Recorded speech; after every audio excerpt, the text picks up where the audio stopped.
Salam semua para tetua, jumpa lagi bersama Mimin di channel Alurmu. Semoga para pendengar Alurmu selalu senantiasa dinaungi kebahagiaan, kesehatan, serta rezeki yang cukup. Oke, Mimin langsung lanjut ceritanya. Selamat mendengarkan, dan hidupkan imajinasi para tetua. Cerita pun dimulai.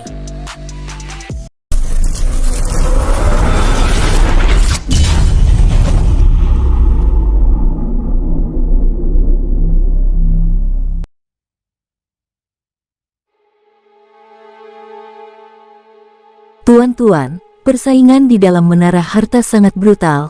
Setiap orang dibebaskan untuk melakukan apa saja, termasuk membunuh, ucap wanita itu menjelaskan. King Ruo dan King Ling menganggukkan kepalanya, tanda bahwa mereka berdua benar-benar memahami hal tersebut. Tuan-tuan, jika Anda berdua telah paham dan mengerti, maka aku akan menjawab pertanyaan kedua, yaitu mengenai lembah Bao Senmi.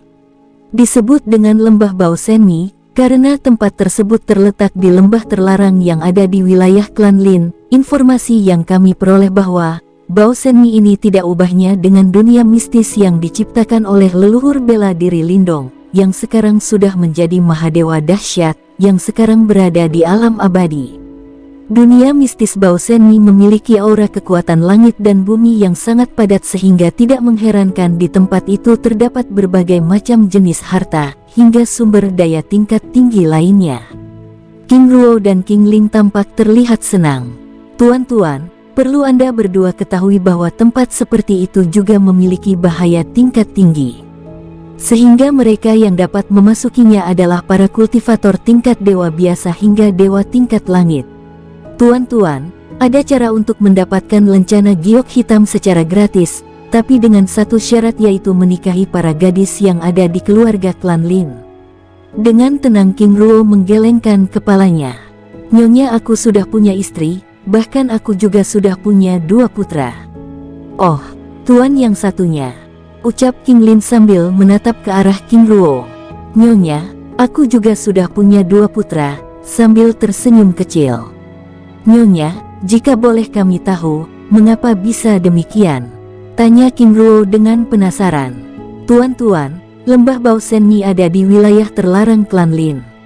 Salah satu cara leluhur mereka membatasi orang yang masuk ke tempat itu adalah dengan menciptakan menara harta. Untuk klan Lin sendiri mereka disediakan 500 lencana. King Ruo dan King Ling saling berpandangan, mereka tidak pernah menyangka bahwa keluarga Lin melakukan hal seperti itu. Tuan-tuan, jika Anda berdua tidak ingin melakukan cara yang kedua, silahkan sekarang menuju ke istana kota. Di sana Anda berdua harus mendaftar terlebih dahulu supaya dapat ikut masuk ke dalam menara harta. Nyonya, jika boleh kami tahu, berapa biaya yang akan kami bayar atas informasi yang kami dapatkan ini? Tuan-tuan, ini sebenarnya informasi biasa. Anda berdua cukup membayar 150.000 kristal jiwa saja. Gadis tersebut lalu memberikan sebuah gulungan yang berisi informasi mengenai menara harta dan lembah Bao Senmi. Silahkan tuan-tuan pelajari. Selain itu dia juga memberikan 2 buah lencana perak klan Chen. Ini adalah cara supaya Anda berdua dapat bergerak dengan bebas di kota ini. King Ruo dan King Ling saling berpandangan. Mereka tidak pernah menyangka bahwa biaya yang harus mereka bayar untuk informasi sederhana itu ternyata cukup mahal. King Ruo tersenyum kecil. Nyonya Chen Meng, ada hal lain lagi yang ingin aku tanyakan. Apakah Anda memiliki sumber daya tingkat tinggi yang akan dilelang, atau apakah nama Menara Xinxi adalah nama baru untuk rumah lelang Bintang Timur? Tanya King Ruo tersenyum kecil. Gadis yang bernama Chen Meng itu berdiri dari tempat duduknya, lalu mundur beberapa langkah sambil menatap ke arah King Ruo dengan tajam. Tuan-tuan, bagaimana Anda bisa mengetahui namaku, bahkan nama rumah lelang yang kami miliki? Tanya gadis tersebut. King Ruo tersenyum kecil. Nyonya Chen Meng, kita pernah bertemu di kota Chang'an, dan aku menjual sumber daya tingkat tinggi di sana. Apakah Anda masih mengenal benda ini? Ucap King Ruo sambil menunjukkan lencana emas yang telah diberikan oleh Patriark Chen Do sebelumnya. Chen Meng menatap tajam ke arah King Ruo. Jika tidak salah, 9 atau 10 tahun yang lalu. Tuan, ada apa dengan wajah Anda? Nyonya Chen Meng, sebagai orang yang menjual sumber daya tingkat tinggi, aku selalu diburu oleh semua orang, sehingga aku harus menyamar dengan menggunakan topeng ilusi, agar mereka tidak mengenalku, jawab King Ruo tenang. Chen Meng masih terdiam dan tidak bergeming, karena dia masih belum percaya dengan hal itu. King Ruo lalu mengubah tampilan wajahnya. Tuan, ini memang benar Anda, ucapnya tenang lalu duduk kembali. Tuan, saat ini kami tidak memiliki sumber daya langka tingkat tinggi. Walaupun ada itu hanya sumber daya tingkat rendah, dan aku rasa Tuan tidak membutuhkannya.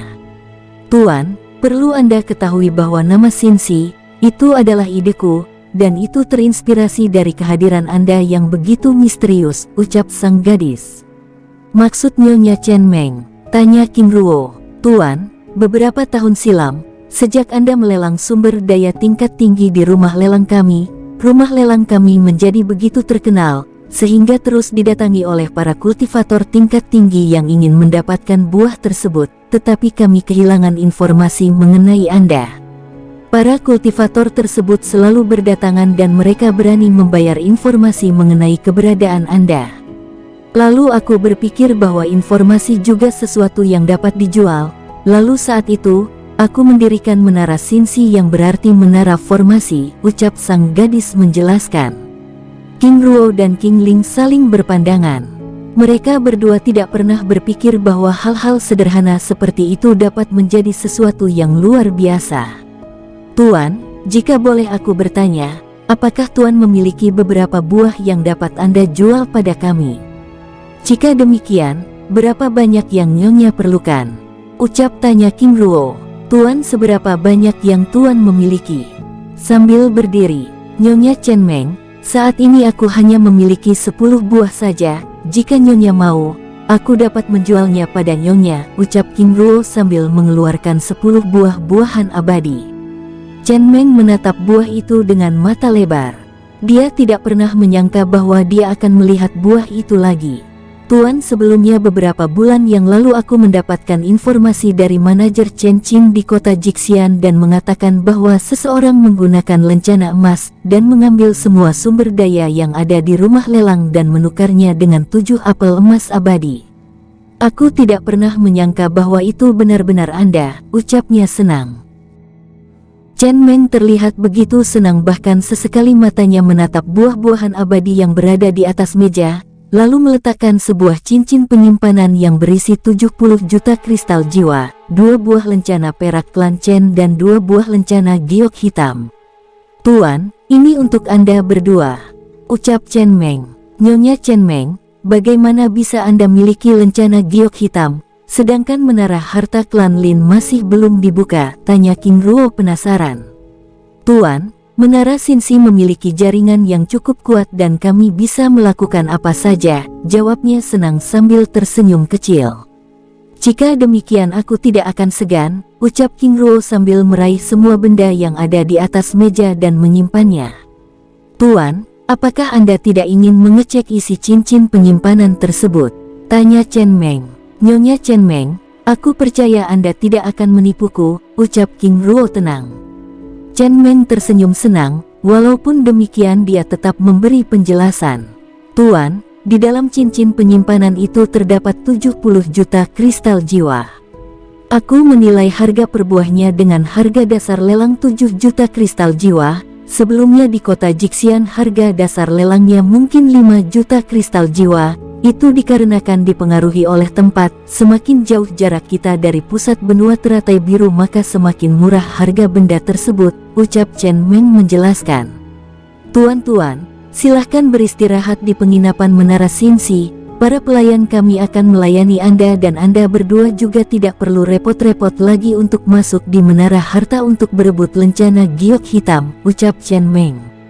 Nyonya Chen Meng, bagaimana dengan informasi dan benda-benda yang Anda beri sebelumnya? Tuan, itu semua gratis untuk Anda dan kami juga berterima kasih atas kepercayaan Tuan yang selalu menawarkan benda lelang ini pada kami, ucap Chen Meng mengakhiri pembicaraan mereka. Setelah itu Chen Meng memanggil para pelayan untuk melayani King Ruo dan King Ling. Sebelum meninggalkan ruangan itu kembali lagi, King Ruo mengubah tampilan wajahnya menjadi murid Zhang. Tidak lama kemudian seorang pelayan muncul lalu membawa King Ruo dan King Ling ke sebuah kamar yang sangat mewah di tempat tersebut. "Tuan-tuan, selamat beristirahat. Jika tuan perlu sesuatu, tuan dapat memanggil saya," ucap pelayan tersebut dengan hormat. Setelah pelayan itu pergi, King Ruo dan King Ling lalu mengunci pintu kamarnya dan mengubah tampilan wajahnya. "Kakak, apa kamu tidak takut penyamaran kita terbongkar?" ucap King Ling sambil duduk pada sisi tempat tidur. "Ling Nyonya Chen Meng adalah pemimpin dari Menara Xinxi ini, dan kita adalah aset dan sumber yang sangat berharga bagi mereka.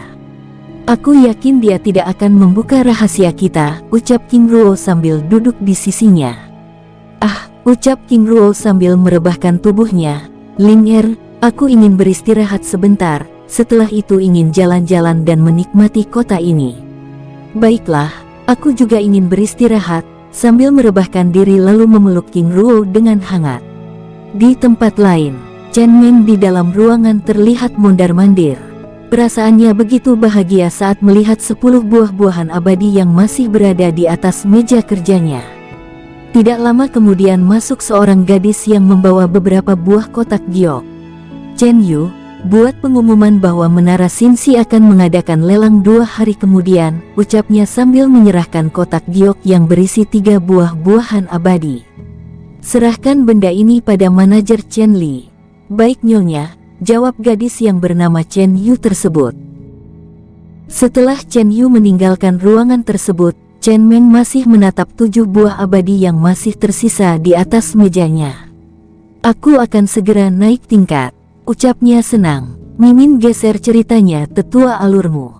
Di halaman istana kerajaan Cheng Shibao, orang-orang terus berdatangan. Mereka terlihat begitu antusias untuk mendaftar memasuki Menara Harta. Mereka yang datang tersebut merupakan para kultivator dewa tingkat rendah hingga kultivator dewa tingkat tinggi. Kehadiran para kultivator dewa tingkat tinggi di berbagai tempat yang ada di penjuru benua teratai biru kini semakin sering terlihat. Itu tidak terlepas dari terjadinya perang beberapa tahun silam, di mana hancurnya 3 sekte raksasa aliran hitam. Mulai saat itu, semua orang berlomba-lomba mencari sumber daya tingkat tinggi agar menjadi lebih kuat.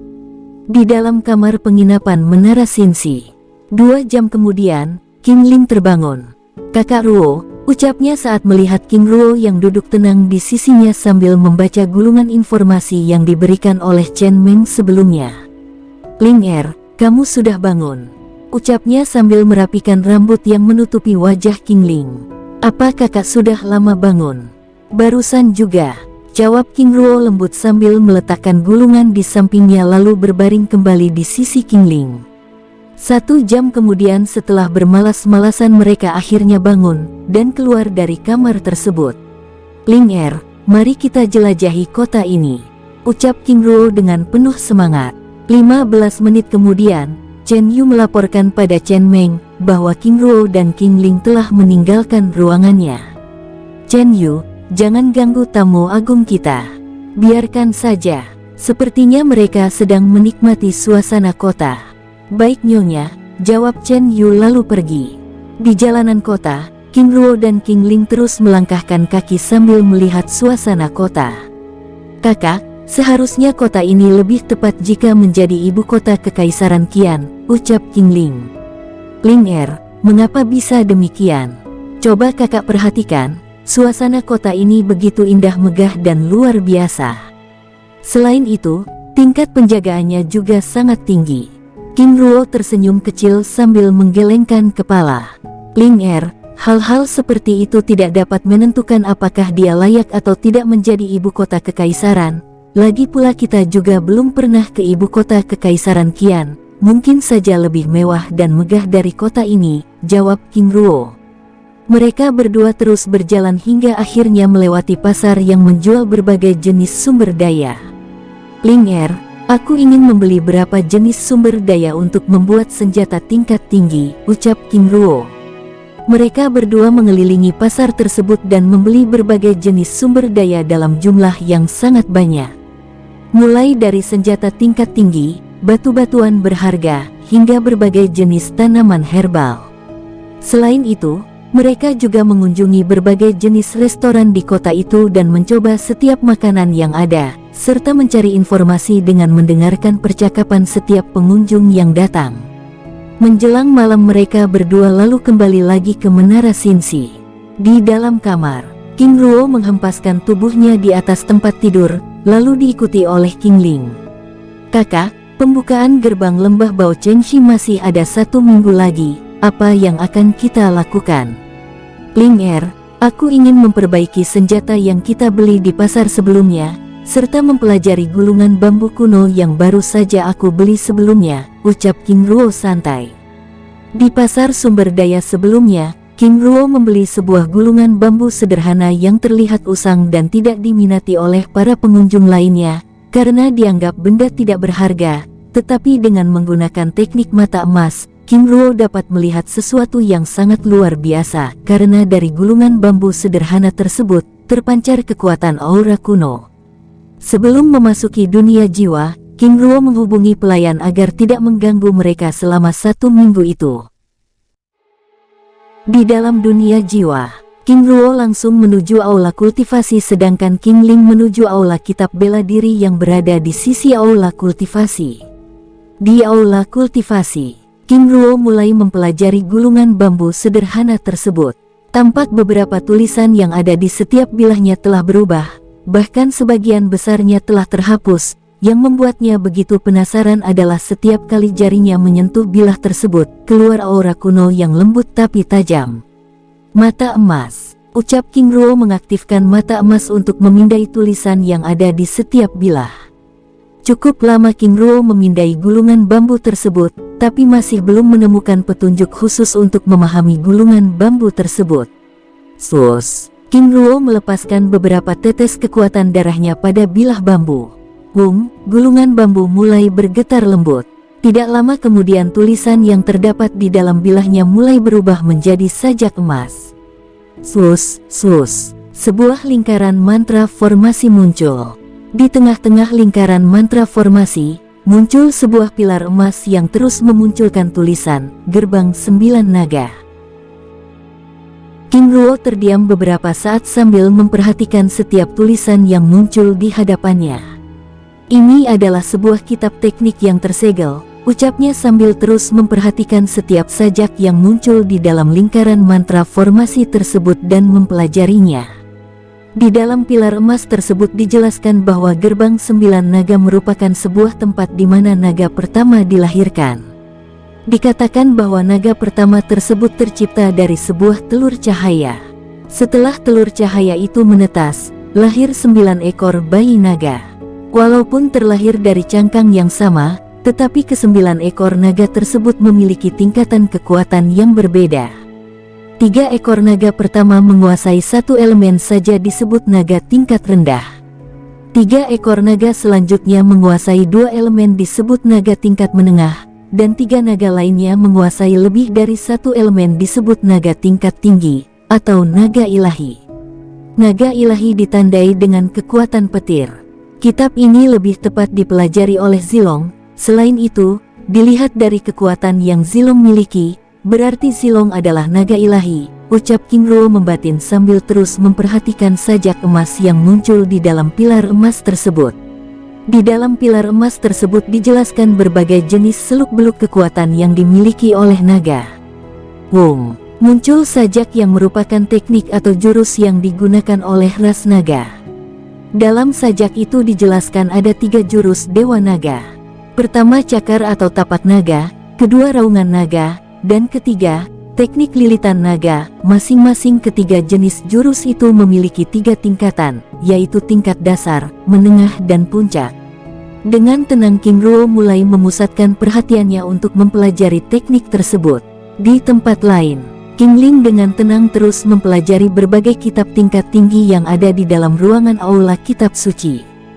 Mimin geser ceritanya, tetua alurmu. Di dunia luar, tanpa terasa 6 hari berlalu. Di halaman istana kota Chengxi Bao kini semakin ramai. Di tempat tersebut terdapat sebuah panggung yang sangat tinggi. Selain itu, terdapat sebuah tangga raksasanya yang sangat panjang mengarah langsung pada menara harta. Saudara-saudara, aku masih memberikan kesempatan pada siapa saja untuk mendaftar. Karena besok pagi, aku akan membuka gerbang menuju menara harta, dan semua orang pasti tahu apa yang akan mereka lakukan di sana, ucap Lin Jiuhong, Raja Kota Chengxi Bao sambil menatap semua orang yang datang di tempat tersebut dengan senang. Lin Jiuhong yang terlihat senang dan tenang tersebut, karena 4 hari yang lalu dalam acara lelang yang dilaksanakan oleh Menara Xinxi, dia memenangkan 1 buah apel emas abadi, walaupun dengan harga yang sangat mahal. Untuk itu dia terus membuka pendaftaran bagi siapa saja yang ingin memasuki menara harta dengan menambah kuota lencana yang ada di dalam menara harta tersebut yang sebelumnya 250 orang menjadi 300 orang. Di dalam dunia jiwa, King Ruo dan King Ling berlatih dengan tenang tanpa mengetahui peristiwa yang terjadi di dunia luar. Di aula kultivasi, King Ruo masih berlatih kitab gerbang 9 naga, dan mulai mempelajari jurus ketiga, raungan naga. King Ling muncul, dan memperhatikan King Ruo yang terus berlatih. Ternyata kakak sedang mempelajari teknik naga, sepertinya jurus ini lebih tepat untuk Zilong Er, batinnya sambil terus memperhatikan King Ruo yang sedang berlatih dengan serius. Menjelang malam, tiba-tiba terdengar raungan naga yang memekakan telinga. Tidak hanya itu, tiba-tiba cahaya keemasan melesat ke langit. Duar. Suara ledakan keras bergema. Di belakang gunung aula kultivasi, tersegel roh naga hitam yang bergidik ketakutan. Ini teknik raungan naga ilahi, siapa yang telah mempelajarinya? Batinnya penasaran, sebagai roh naga tingkat rendah, dia tahu kekuatan dari serangan raungan naga tersebut. Suara ledakan yang menggetarkan langit dunia jiwa itu mengejutkan semua penghuni dunia jiwa sehingga mereka semua berdatangan ke aula kultivasi. Di aula kultivasi, mereka semua melihat King Ruo masih dalam posisi duduk, di mana tubuhnya dilingkari jutaan sajak emas yang terus mengitarinya dengan kecepatan tinggi. Nyonya penguasa putri, aku tahu tipe tubuh Dewa Langit penguasa muda dapat mempelajari teknik apa saja, tapi jurus naga ilahi, ini adalah jurus yang sangat kuat, dan ini memiliki efek samping, ucap Husan terlihat cemas. Husan, apa itu? Tanya King Ling. Nyonya, penguasa muda memiliki darah emas Dewa Phoenix, dan itu berlawanan dengan darah naga. Aku takut hal itu akan mempengaruhi keseimbangan kekuatan yang ada dalam tubuhnya. Husan, apakah ada cara lain agar teknik naga yang dipelajarinya tidak mempengaruhi kekuatan yang ada pada tubuhnya? Ada nyonya, tapi itu mustahil, karena kita harus mencari darah emas Dewa Naga, tetapi bukan Dewa Naga tingkat rendah. Husan, mengapa bisa demikian? Tanya King Ling semakin cemas. Nyonya, darah emas Dewa Phoenix atau darah Dewa Luo yang ada pada tubuh penguasa muda, akan dipengaruhi oleh roh Dewa Naga yang ada di dalam tubuhnya, karena teknik yang penguasa muda pelajari ini adalah kitab gerbang 9 naga yang berarti roh jiwa naga, di mana roh naga itu akan berusaha untuk hidup, dan itu perlu darah emas sebagai esensi kehidupan mereka. Jika ada 2 darah dalam wadah yang sama, maka mereka akan saling berlawanan. Semua orang yang datang di tempat itu terdiam. Husan, apakah kita tidak memiliki cara lain? Nyonya, rumor mengatakan bahwa di wilayah timur benua Teratai Biru, terdapat sebuah tempat yang disebut dengan Gerbang 9 Naga. Mungkin di tempat tersebut kita dapat mencari naga yang memiliki darah emas naga ilahi, tapi... Husan, ada apa? Tanya King Ling semakin cemas. Nyonya, aku tidak mengetahui bagaimana memasuki wilayah tersebut. Dikatakan bahwa mereka yang dapat memasuki wilayah tersebut merupakan para kultivator tingkat Dewa Langit, tetapi itu pun tidak cukup, ucap Husan dengan lirih. Saat mereka berdua terus berbincang-bincang, tiba-tiba jutaan sajak emas dengan kekuatan kuno itu terhisap ke dalam tubuh King Ruo. Tubuh King Ruo bergetar, tidak lama kemudian lalu tenang kembali. Apa yang sedang kalian lakukan di tempat ini? Tanya King Ruo sambil membuka matanya. Penguasa, aku tahu, kalian pasti memperhatikanku saat sedang berlatih. Sudahlah, kalian semua bisa kembali dan beristirahat. Baik penguasa, jawab mereka bersamaan lalu pergi meninggalkan King Ruo dan King Ling. Kakak, bagaimana keadaanmu? Tanya King Ling dengan wajah khawatir. Ling aku rasa semuanya baik-baik saja, dan aku merasakan kekuatan yang luar biasa mengalir dalam darahku, jawab King Ruo senang. Aku juga senang mendengarnya, ucap King Ling sambil tersenyum lembut. Baiklah, waktunya memulihkan kekuatan. Besok kita akan memasuki lembah Bao Senmi, ucapnya sambil mengambil sikap kultivasi, lalu menyerap jutaan kristal jiwa. Tindakan King Ruo lalu diikuti oleh King Ling yang juga ikut berkultivasi. Mereka berdua terdiam dalam hening dan ketenangan sambil menyerap kekuatan spiritual langit dan bumi yang ada di dalam kristal jiwa. Kakak, Ling ucap mereka bersamaan secara tiba-tiba. Ling silahkan. Kakak, apa kamu tidak menyadari bahaya teknik yang baru saja kamu pelajari? Tanya King Ling nada khawatir. Ling aku tahu itu, tetapi aku tidak sengaja mempelajarinya. Sebelumnya aku hanya mencoba mempelajari gulungan bambu sederhana tersebut, karena aura kuno yang terpancar darinya, tetapi aku tidak pernah menyangka bahwa benda tersebut adalah kitab yang disegel menggunakan mantra formasi tingkat tinggi. Saat aku membuka segelnya dengan kekuatan darahku, kitab tersebut diharuskan mempelajarinya dengan tuntas, jika tidak kitab tersebut akan hilang atau musnah. Aku tahu kitab tersebut lebih tepat dipelajari Silong ucap King Ruo menjelaskan. Kakak Ruo, bagaimana perasaan GG saat ini, apakah ada sesuatu yang berbeda atau aneh? Tanya King Ling terlihat penasaran. Ling aku tahu teknik yang aku pelajari merupakan hal yang sangat bertentangan dengan kekuatan darahku, dan tentu saja akan berpengaruh pada kekuatanku, tapi Ling tenang saja, semuanya akan baik-baik saja, ucapnya sambil berbincang-bincang lalu melanjutkan kultivasinya. Pagi hari di halaman istana kota Chengxibao, telah berkumpul banyak orang. Mereka adalah para penonton dan sebagian lagi adalah para kultivator yang telah memenangkan pertempuran di Menara Harta sebelumnya.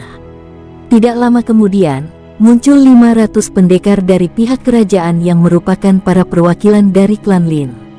Semakin siang, para penonton terus berdatangan. Mereka adalah kelompok yang ingin melihat wajah-wajah yang memasuki lembah Bao Senmi, karena mereka yang keluar dari tempat itu, diharuskan melelang beberapa item sumber daya yang mereka dapatkan. Di antara kerumunan itu, dengan tenang King Ruo dan King Ling muncul dan menyelinap untuk bergabung dengan menggunakan tampilan murid Zhang dan Wuling. Kakak Ruo, ini akan menjadi pertualangan yang menyenangkan, ucap King Ling dengan penuh semangat. Ling saatnya kita berburu, ucap King Ruo dengan penuh semangat. Tidak lama kemudian, Patriark klan Lin yang juga merupakan Raja Kota Chengxibao, Lin Jiuhong muncul dengan keceriaan di wajahnya yang tegas. Saudara-saudara, waktunya kita berangkat ucapnya sambil melepaskan piringan perak sebesar telapak tangan yang semakin lama semakin membesar. Cakram perak langit, itu adalah artefak yang diperoleh dari lembah Bao Senmi, ucap kerumunan. Bagi yang memiliki lencana giok hitam, silahkan naik ke atas cakram perak langit, ucap Lin Jiuhong memberi perintah. 800 kultivator yang memiliki lencana giok hitam yang berada di antara kerumunan banyak orang, satu persatu melompat ke atas piringan perak tersebut. Walaupun demikian, jumlah yang naik ke atas piringan cakram hitam lebih dari itu.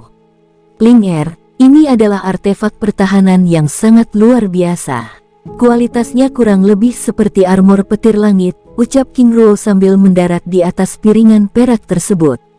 Setelah para kultivator yang memiliki lencana giok hitam naik ke atas piringan cakram perak, Lin Jiuhong lalu membawa kelompok tersebut pergi. Sus, cakram perak melesat ke langit. Sus, kegelapan menyelimuti piringan itu, lalu bergerak ke suatu tempat. Lin Jiuhong memasang perisai hitam supaya orang tidak tahu letak lembah Bao Senmi, tapi ini trik murahan, ucap King Ruo berbicara dengan King Ling melalui telepati. Kakak Ruo, itu namanya cerdik. Lalu kemana arah kita sekarang? King Ruo lalu menjelaskan bahwa saat ini mereka dibawa ke timur kota. Ling Di dalam perisai hitam ini, Lin Jiuhong juga menyisipi mantra ilusi tingkat tinggi yang dapat mempengaruhi persepsi secara tersembunyi, sehingga tidak mengherankan jika para penduduk kota Chengxi tidak tahu letak lembah Bao Shenmi. King Ruo menjelaskan, di dalam piringan perak itu, semua orang merasa jika mereka bergerak ke arah selatan kota tetapi sebenarnya mereka bergerak ke arah timur. 1 jam kemudian, piringan cakram itu memasuki lembah hitam dan mendarat di atas tanah lapang.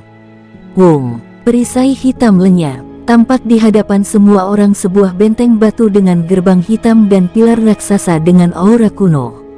Aura ini, King Ruo membatin. Lin Jiuhong lalu membuat segel tangan. Tuan-tuan sekalian, saat aku mengaktifkan mantra formasi, gunakan lencana giok hitam untuk memasuki gerbang. Ucapnya lantang. Sus, gerbang hitam itu bergetar. Sekarang, suara Lin Jiuhong bergema lantang. Satu persatu para kultivator yang ada di atas piringan cakram perak melesat ke arah gerbang hitam. Mereka yang memiliki lencana giok hitam lenyap ke dalam balik gerbang, sedangkan mereka yang mencoba masuk tanpa lencana terlempar hingga terluka parah. Ling sekarang, ucap King Ruo sambil mengikat dirinya dengan King Ling dengan rantai jiwa. Belajar dari pengalamannya saat memasuki dunia makam pedang yang terpisah, King Ruo tidak ingin hal itu terulang kembali. Mereka berdua langsung melesat ke arah gerbang. Saat mereka berdua mendekat, tubuh mereka seperti terhisap dengan keras. Sus, tubuh mereka memasuki lorong dimensi ruang dan waktu. Di dalam lorong itu, 800 orang kultivator tingkat dewa terus terhisap di dalam lorong tanpa ujung. Kakak, ini sudah 5 jam, tapi kita masih belum juga sampai. Ling tenanglah, aku rasa kita saat ini sedang diarahkan ke sebuah dunia kecil tingkat tinggi. Ingat saat kita memasuki neraka kuno saat mencari tetua Shen Mingxing, itu lebih lama yang kita kira. Semoga kita tidak bertemu badai ruang dan waktu, ucap King Ruo menjelaskan. Kakak Ruo, aku, Ling ada apa? Apakah kakak merasakan aura gerbang sebelumnya? Ling aku merasakannya. Walaupun auranya tersamar, tapi itu seperti aura yang pernah menandaiku ketika kita melewati kabut biru.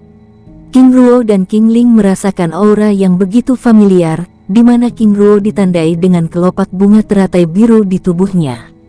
Menghilangkan kebosanan, mereka berdua terus berbincang-bincang melalui telepati sambil tetap waspada. Di depan gerbang hitam, di luar lorong ruang dan waktu, Lin Jiuhong kembali mengunci area tersebut dengan mantra formasi dan berjaga bersama beberapa tetua. Di dalam lorong dimensi ruang dan waktu, 7 jam kemudian, mereka akhirnya melihat titik cahaya. Itu berarti mereka telah menempuh 12 jam perjalanan. Walaupun demikian, mereka masih belum juga tiba. Ruo GG, apakah GG tidak curiga dengan titik cahaya itu? Mengapa masih tidak terlihat membesar? Ling aku juga curiga, tapi... Kata-kata terhenti saat cahaya putih tersebut melesat ke arah mereka. Ling hati-hati. Itu tanda segel, jangan sampai terkena. Ucap King Ruo sambil menghindari ribuan titik cahaya yang melesat ke arah mereka. Jika tidak ingin ditandai, hindari saja. Jangan melawan. Karena, belum selesai seseorang tersebut berbicara, tiba-tiba seorang pemuda melakukan perlawanan. Duar. Ledakan keras itu memicu keretakan pada lorong. Serar, badai ruang dan waktu memasuki lorong. Keparat mana yang begitu bodoh ini? Apakah dia ingin membunuh kita? Seseorang mengumpat. Semua orang yang ada di dalam lorong ruang dan waktu itu begitu kesal dengan pemuda tersebut, bahkan seseorang di antara mereka langsung menyerang sang pemuda. Pertarungan di dalam lorong tidak dapat dihindarkan. Pemuda yang membuat keributan sebelum mendapat serangan dari beberapa tetua. Hentikan, apakah kalian ingin membunuh kami semua? Badai ruang dan waktu yang masuk melalui celah keretakan akibat ledakan sebelumnya semakin membesar, sehingga membuat mereka menghentikan pertempurannya. Setelah suasana menjadi tenang, King Ruo menembakkan sesuatu pada bagian lorong yang retak. Tiba-tiba angin kekacauan yang bergerak di dalam lorong terhisap keluar, sehingga lorong tersebut normal kembali. Selain itu, dia juga memperbaiki dinding lorong yang retak. Semua orang menatap ke arah King Ruo dengan tajam dan penuh selidik. Lihat, dia ternyata dapat mengendalikan angin abadi, ucap seseorang sambil menatap takjub. King Ruo yang sebelumnya pernah berurusan dengan badai ruang dan waktu, berhasil mempelajari angin kekacauan yang merupakan angin abadi yang menggerakkan badai yang ada di dalam dimensi dalam ruang dan waktu. Ingat, jangan lagi ada pertempuran, atau kita semua akan terlempar ke dalam badai ruang dan waktu. Tapi jika masih ada yang tidak mendengarkan, aku sendiri yang akan membunuhnya, ucap King Ruo sambil melepaskan aura dewa tingkat langit. Semua orang serta pemuda dan para tetua yang bertarung sebelumnya terdiam. Mereka merasa ancaman itu bukan main-main. Setelah itu, tidak ada mereka yang melakukan hal-hal yang aneh lagi. Bagi mereka yang tidak ingin ditandai, mereka terus bergerak sambil berusaha menghindari serangan tanda segel tersebut, sedangkan mereka yang menganggap remeh hal itu membiarkan cahaya perak menandai tubuh mereka. 5 jam kemudian, tiba di ujung lorong. Sus, mereka terhisap dan tiba di dunia kecil. Sus, mereka terlempar ke berbagai tempat. Buom, ledakan keras saat tubuh mereka terhempas hingga mengenai berbagai tempat. Kakak Ruo, ini? Tanya King Ling begitu terkejut dengan aura dunia tersebut. Ling kita tiba di alam setengah dewa Ziran Zisen. Tidak heran klan Lin memiliki artefak tingkat tinggi, karena dunia ini memiliki aura spiritual yang luar biasa, ucap King Ruo menjelaskan sambil mengedarkan pandangannya di atas puncak gunung tempat mereka terlempar. Kakak Ruo, maksudnya? King Ruo lalu menjelaskan bahwa alam setengah dewa Ziran Zisen adalah dunia kecil yang berada di antara benua teratai biru, dengan daratan ilahi yang merupakan dunia para dewa. Ling sebaiknya kita mencari tempat untuk beristirahat, dan membiasakan diri dengan aura dunia kecil ini, ucapnya sambil meninggalkan puncak gunung tersebut dan mencari tempat yang aman. Mereka berdua ingin membiasakan diri terlebih dahulu sebelum menjelajahi dunia tersebut.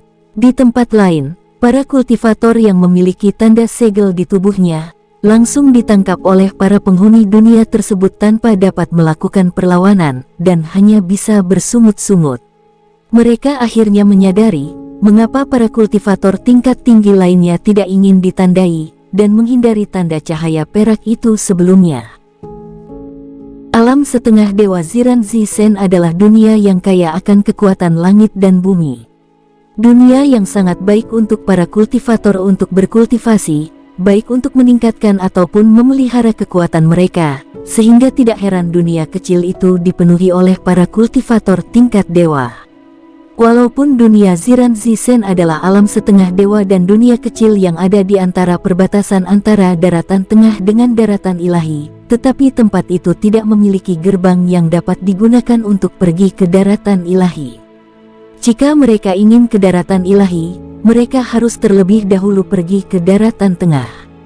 Permasalahannya adalah ketika orang-orang dari dunia kecil itu keluar, tingkat kultivasi mereka akan ditekan hingga menjadi kultivator dewa tingkat langit dan mereka perlu melakukan penyesuaian hingga bertahun-tahun supaya dapat bergerak dengan bebas di daratan tengah, sehingga tidak mengherankan orang-orang yang ada di dalam dunia itu tidak ingin keluar dari dunia kecil itu. King Ruo dan King Ling bergerak ke arah lembah hijau yang memiliki air terjun. Selain itu, di atas tempat itu, terdapat ratusan batu mengambang yang ditutupi oleh kabut pekat, sehingga menambah suasana mistis yang semakin kentara di tempat itu. Dengan tenang, mereka berdua memasuki goa yang berada di balik air terjun tersebut. Kakak, apakah tempat ini aman? Ling tenanglah, aku telah memindai tempat ini, ucap King Ruo sambil duduk dan mulai berkultivasi. 2 jam kemudian, mereka berdua mengakhiri kultivasinya. Sungguh dunia yang luar biasa, ucap King Ruo yang merasakan ada peningkatan kekuatan dalam tubuhnya. Sebelum bergerak, King Ruo memberikan King Ling topeng biru keemasan dan menggunakannya. Kakak Ruo, ini, Ling pergerakan kita dengan menggunakan penyamaran memang bebas, tetapi teknik perubahan bintang yang kita gunakan sedikit banyak membatasi kekuatan kita. Saat ini, kita datang di dunia yang sangat kuat. Walaupun masih menutupi identitas kita dengan topeng ini, tetapi kita dapat bertempur dengan lepas, ucap King Ruo menjelaskan. Setelah berbincang-bincang dan membiasakan diri dengan aura dunia kecil tersebut, King Ruo dan King Ling yang telah menggunakan topeng biru keemasan lalu meninggalkan goa kecil tersebut lalu mulai menjelajahi tempat tersebut. 5 jam kemudian, King Ruo tiba di sebuah gunung api raksasa dan mendarat di tebing yang terjal. Kakak Ruo, aku merasakan aura ganas dari balik celah goa itu, ucapnya sambil menunjuk ke arah goa yang terlihat sepi. Di depan pintu goa tersebut, tampak beberapa kelinci dan beberapa hewan kecil lainnya bermain. Ling jangan tertipu, hewan-hewan jinak kecil itu adalah para penjaga mulut gua. Sungguh teknik ilusi tingkat tinggi, bahkan bisa menipu ranah dewa tingkat langit, ucap King Ruo sambil terus mendekat. Kaki Ruo, jika demikian, itu berarti hewan yang ada di dalam goa itu pasti hewan gaib tingkat tinggi. Ling aku rasa demikian, mari kita periksa, ucapnya sambil bergerak mendekati mulut goa. Tiba-tiba kelinci dan hewan gaib kecil yang ada di depan goa berhenti bergerak dan mereka terlihat begitu waspada saat merasakan aura lain yang mendekati goa tersebut. Tiba-tiba salah satu dari antara mereka berubah wujud menjadi seorang manusia dengan rambut putih yang panjang dan mata yang tajam. Tunjukkan diri kalian, ucapnya dengan suara lantang. King Ruo dan King Ling yang masih bersembunyi di balik batu terus mengamati apa yang akan dilakukan oleh penjaga tersebut. Jangan memaksa aku untuk melakukannya. Tunjukkan diri kalian sekarang, ucapnya sekali lagi mulai terlihat gusar. Kakak, sepertinya mereka dapat melihat kedatangan kita, atau mereka hanya menebak saja? Tanya King Ling. Ling aku juga kurang tahu, sebaiknya kita perhatikan saja dulu, jawab King Ruo. Manusia, kalian berdua telah memasuki wilayah terlarang makam hewan gaib kuno. Jika kalian tidak berkepentingan silahkan pergi, tetapi jika kalian ingin mengganggu maka kalian harus menerima akibatnya, ucap nada keras penjaga makam tersebut sekali lagi sambil mengarahkan pandangannya pada batu tempat King Ruo dan King Ling bersembunyi. Ling sepertinya penjaga itu benar-benar mengetahui keberadaan kita. Mari kita datangi mereka. King Ruo dan King Ling lalu keluar dan menunjukkan diri di hadapan penjaga tersebut. Kalian pasti manusia berdebah yang selalu ingin mengincar harta peninggalan di makam kuno ini. Kalian berdua harus mati, teriak sang penjaga makam sambil melancarkan serangan.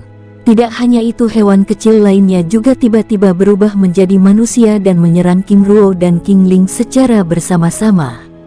Para hewan penjaga tersebut ternyata hewan dewa langit tingkat dasar yang kekuatannya sangat luar biasa. Perbedaan antara kekuatan hewan gaib dengan tingkat kekuatan manusia memiliki perbedaan yang sangat besar, yaitu ada 1 atau 2 tingkatan yang membedakan kekuatan tersebut. Misalnya hewan tingkat dewa langit dasar kekuatannya sama dengan hewan dewa langit tingkat menengah atau tingkat tinggi. Pertempuran hebat terjadi di depan mulut gua. Ling kita menghindari atau terus bertarung, ucapnya sambil menahan serangan. Kakak, ada apa? Ling di dalam gua itu masih ada puluhan hewan penjaga makam lainnya yang saat ini sedang menuju keluar, ucap King Ruo sambil melancarkan serangan. Saat ini, King Ruo dan King Ling sedang melawan 8 hewan penjaga makam, dan mereka mulai dibuat kesulitan. Tetapi yang membuat mereka khawatir adalah suara pertempuran tersebut akan memancing banyak makhluk atau hewan tingkat tinggi lainnya. Kakak, kita tidak akan bisa pergi sekarang, karena pergi pun percuma, hewan penjaga ini tidak akan pernah melepaskan kita, ucap King Ling sambil melepaskan tebasan pada salah satu hewan penjaga dan melukainya dengan parah. Wus, selas, buong, buong, duar. King Ruo dan King Ling bertarung hingga puluhan jurus dan melepaskan berbagai pukulan ke 8 hewan penjaga dan melukai mereka dengan parah. Pertempuran dahsyat tersebut menggoncang tempat itu, sehingga menarik perhatian para kultivator tingkat tinggi dan beberapa hewan buas tingkat tinggi yang berada di wilayah tersebut. King Ruo dan King Ling yang bertempur dengan menggunakan pedang Sueluo menyerang ke 8 hewan penjaga tersebut dengan ganas, dan mulai melukai dan merobohkan mereka satu persatu. Dari jauh para kultivator yang mendatangi tempat tersebut dapat menyaksikan pertempuran yang sangat gila, di mana mereka dapat melihat 2 kultivator bertopeng digempur oleh 8 hewan gaib tingkat Dewa Langit. Yang membuat mereka begitu terkejut adalah bagaimana kekuatan kedua manusia bertopeng tersebut mampu mengimbangi serangan yang dilakukan hewan tersebut, bahkan mampu melukai dan membunuhnya. Buong, buong, duar. Suara ledakan terus bergema dan mengguncang tempat tersebut. Baru saja King Ruo dan King Ling selesai menghabisi 8 penjaga tersebut, tiba-tiba muncul 20 hewan lainnya. Ah, manusia keparat! Kalian telah membunuh saudara-saudaraku, kalian berdua harus mati. Teriaknya marah langsung menyerang King Ruo dan King Ling dengan ganas. King Ruo dan King Ling juga tidak ingin berbasa-basi, karena sebelumnya dari pihak hewan pelindung makam kuno juga tidak memberikan kesempatan untuk berbicara, tetapi langsung menyerang. Slash, Traang, Slash, Traang. King Ruo dan King Ling juga langsung menyerang dengan melepas tebasan pedang Sueluo. Dari jauh para penonton yang menyaksikan pertempuran tersebut dibuat penasaran. Mereka semua ingin melihat apakah King Ruo dan King Ling mampu melawan 20 hewan penjaga tersebut. Dari sekian banyak orang yang menyaksikan pertempuran tersebut, sebagian dari mereka menunggu kesempatan untuk mengambil keuntungan dalam pertempuran tersebut. Di depan mulut gua, King Ruo dan King Ling bertempur dengan lepas dan bebas sambil bergerak ke sana kemari dan melepaskan tebasan pedang yang mulai melukai para penjaga tersebut. Kakak, lihat, mereka sepertinya ini memanggil bantuan. Teriak King Ling sambil melepaskan tebasan pedang dan merobohkan hewan pelindung makam kuno satu persatu. Baru saja King Ling selesai berkata-kata, tiba-tiba dari arah timur aura yang sangat mengerikan melesat ke arah arena pertempuran. Raungan keras bergema dan semakin mendekati mulut goa. Kakak Ruo, apa yang harus kita lakukan? Ucap King Ling. Ling, tenanglah, serahkan semuanya padaku. Sembunyilah. Sambil melepaskan tebasan pedang dan memancing hewan penjaga untuk mengejarnya. Sus.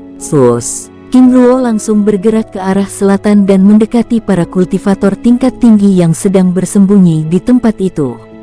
Keparat, teriak para kerumunan tersebut sambil melarikan diri. Kalian semua ingin memanfaatkan pertempuranku. Jangan bermimpi untuk hal itu. Ucap King Ruo lalu melesat meninggalkan tempat itu menuju King Ling yang sebelumnya bersembunyi di depan mulut goa. Para hewan pelindung makam begitu terkejut, mereka tidak pernah menyangka bahwa ada begitu banyak para kultivator tingkat tinggi yang berada di wilayah gunung tersebut. Mereka sebelumnya yang ingin membunuh King Ruo tersebut menjadi kacau. Ada banyak orang di tempat ini, apa yang akan kita lakukan? Tanya salah satu di antara mereka yang terlihat kebingungan. Usir dan serang sambil menunggu Komandan Kong Ling dan Komandan Tu Hai, ucap salah satu di antara mereka menimpali sambil menyerang kerumunan tersebut. Sebagian dari kita juga harus kembali menjaga mulut goa, ucap yang lain menimpali. Di tempat lain, di saat para hewan pelindung makan sedang mengejar para kultivator yang berada di wilayah tersebut, di depan mulut goa, King Ruo dan King Ling langsung memanfaatkan kesempatan itu dan memasukinya.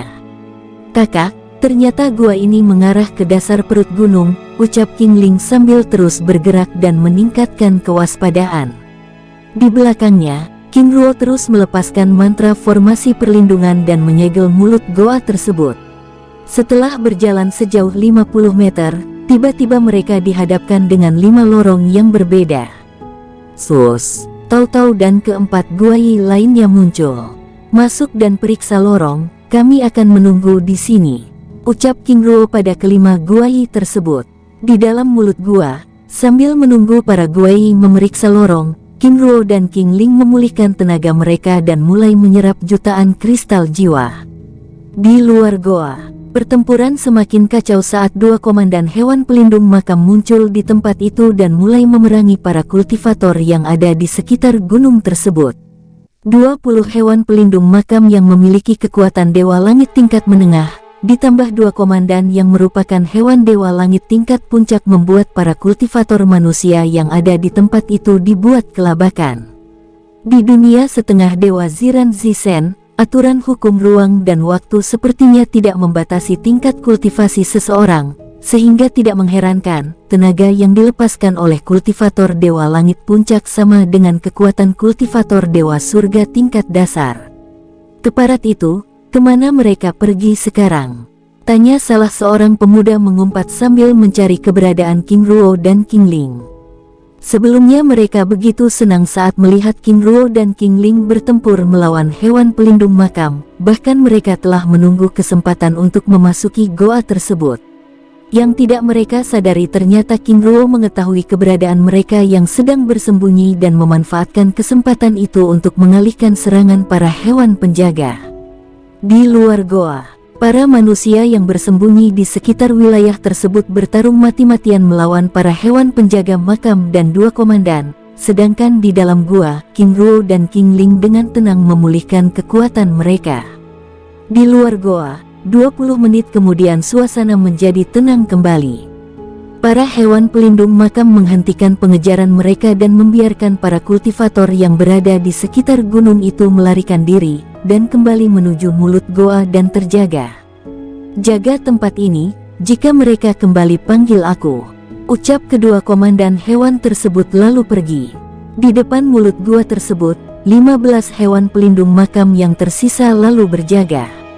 Dengan tenang mereka terus berada di tempat itu tanpa menyadari keberadaan King Ruo dan King Ling yang telah berada di dalam gua. 1 jam kemudian, King Ruo dan King Ling mengakhiri kultivasinya. Saat mereka membuka mata, di hadapan mereka kelima guai sudah menunggu. Satu persatu para guai itu lalu melaporkan pekerjaan mereka. Jika demikian, 4 lorong yang tersisa merupakan jebakan, ucap King Ruo terlihat senang. Sebelum memasuki lorong keempat, King Ruo memasukkan para guai kembali ke dunia jiwa. Selain itu dia juga menyegel mulut lorong tersebut dengan mantra formasi tingkat tinggi. Ling Er, mari kita bergerak, ucap King Ruo sambil melangkahkan kakinya dengan tenang. Dalam perjalanan, kakak, apakah para penjaga tidak mengetahui keberadaan kita di dalam lorong ini? Tanya King Ling. Ling Er, tenanglah, selama mereka tidak memasuki gua, kita pasti aman, tetapi jika mereka masuk, tentu sudah pasti mereka akan mengetahui keberadaan kita. Tapi Ling Er tenang saja, karena sebelumnya aku telah memasang mantra formasi penghapus jejak serta mantra formasi perlindungan tingkat tinggi untuk menahan mereka. Mereka berdua terus melangkahkan kakinya memasuki lorong tersebut. Pada jarak 100 meter, mereka mulai merasakan aura yang sangat kuat di ujung lorong, dan akhirnya mereka tiba di depan pintu lorong yang tersegel. Ling Er, hati-hati, ucap King Ruo meminta King Ling untuk berhati-hati sambil membuat segel tangan. Sus, cahaya keemasan menyelimuti pintu lorong. Bluak, mantra formasi yang melindungi pintu tersebut terkena serangan dan mulai hancur. Tidak lama kemudian, segel formasi tersebut pulih kembali. Apa? King Ruo dan King Ling begitu terkejut. Mereka berdua tidak pernah menyangka bahwa segel tersebut bisa pulih kembali dengan sangat cepat. Kakak Ruo, bagaimana? Ling Er, solusinya adalah menghancurkan segel ini secara utuh, tetapi itu akan memancing keberadaan para penjaga di luar. Aku rasa segel ini dipasang khusus untuk mendeteksi siapa saja yang memasuki ruangan ini. King Ruo lalu mundur beberapa langkah. Selas. Petir berwarna hitam kemasan yang berderak-derak muncul di telapak tangannya. Sus, petir tersebut melesat ke arah pintu lorong dan menghancurkannya seketika. Duar, ledakan keras bergema di dalam lorong itu dan bergetar hingga keluar gua. Bersamaan dengan hancurnya pintu lorong, ratusan tombak, hingga senjata tingkat tinggi melesat ke arah King Ruo dan King Ling. Sus, traang, sus, traang. Mereka berdua terus bergerak ke sana kemari menghindari serangan tombak yang terus berdatangan tersebut. Walaupun mereka berdua dapat menahan serangan itu menggunakan armor petir langit, tapi mereka tidak ingin mengandalkannya. Tidak lama kemudian serangan tombak dan senjata tajam lainnya itu berhenti, Tapi belum sempat mereka melangkahkan kaki untuk memeriksa ruangan itu, kembali muncul asap berwarna merah kehitaman. Ling Er, hati-hati, asap ini beracun. King Ruo dan King Ling mengedarkan kekuatan jiwanya dan melindungi diri dari serangan asap beracun tersebut. Kakak, sebenarnya apa yang mereka letakkan di tempat ini, sehingga begitu banyak penjagaan? Tanya King Ling penasaran. Aku juga tidak tahu. Tetapi yang pasti itu adalah benda berharga, ucap King Ruo. Mereka berdua terus bergerak memasuki ruangan yang gelap gulita itu dengan asap racun yang begitu menyesakkan dada. Bush! Dari arah depan, tiba-tiba terjadi ledakan panas hingga menyalakan obor yang berada di dinding-dinding lorong tersebut. King Ling sedikit bergidik saat melihat tumpukan kerangka manusia yang berserakan di berbagai tempat yang ada di dalam ruang tersebut. Ling Er, ini adalah kerangka orang-orang yang berusaha memasuki tempat ini, ucap King Ruo dengan tenang. Saat mereka terus bergerak, tiba-tiba dari arah depan terdengar suara kebisingan yang disertai dengan kemunculan jutaan semut api merah yang terus bergerak ke arah mereka. Kakak, semut-semut ini seperti semut api yang kamu dapatkan di Gunung Mai di Kerajaan Liang, ucap King Ling menatap semut tersebut dengan waspada.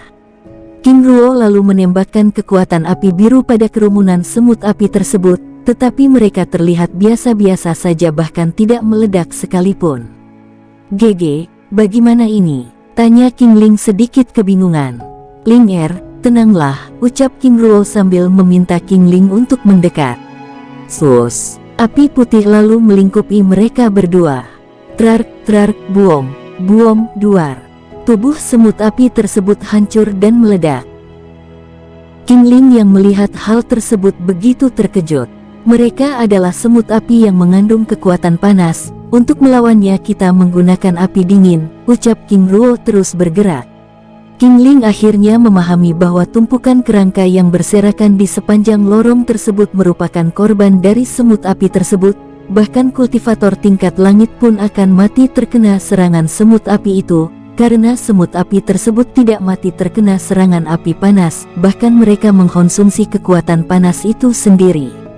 Selain itu, rata-rata para kultivator adalah pengendali kekuatan api panas, dan jarang sekali mereka yang dapat mengendalikan kekuatan api dingin, sehingga tidak mengherankan mereka menjadi korban dari semut api tersebut. Di sepanjang lorong tersebut, semut api yang sebelumnya berjumlah ratusan dan ribuan kini menjadi jutaan bahkan memenuhi lorong. King Ruo dan King Ling terus melangkahkan kaki dan melewati semut api tersebut dan mengubahnya menjadi abu. Tiba-tiba dari arah depan, udara yang sangat panas menerpa tempat itu. "Ini adalah aura yang sangat mengerikan," ucap King Ling dengan tubuh sedikit bergidik. "Tenanglah," ucap King Ruo sambil terus melangkah.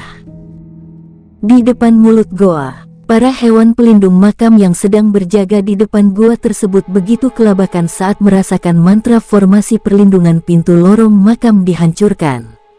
"Panggil Komandan Kong Ling dan Komandan Tu Hai, kami akan segera masuk," ucap yang lainnya sambil bergegas meninggalkan tempat tersebut, dan sebagian lagi pergi memanggil sang komandan jaga.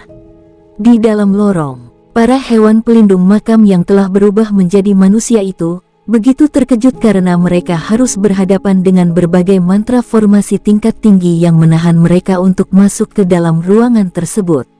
"Keparat, ini pasti ulah manusia bertopeng itu. Muawum, aku akan mencincangnya," teriak yang lain dengan gusar.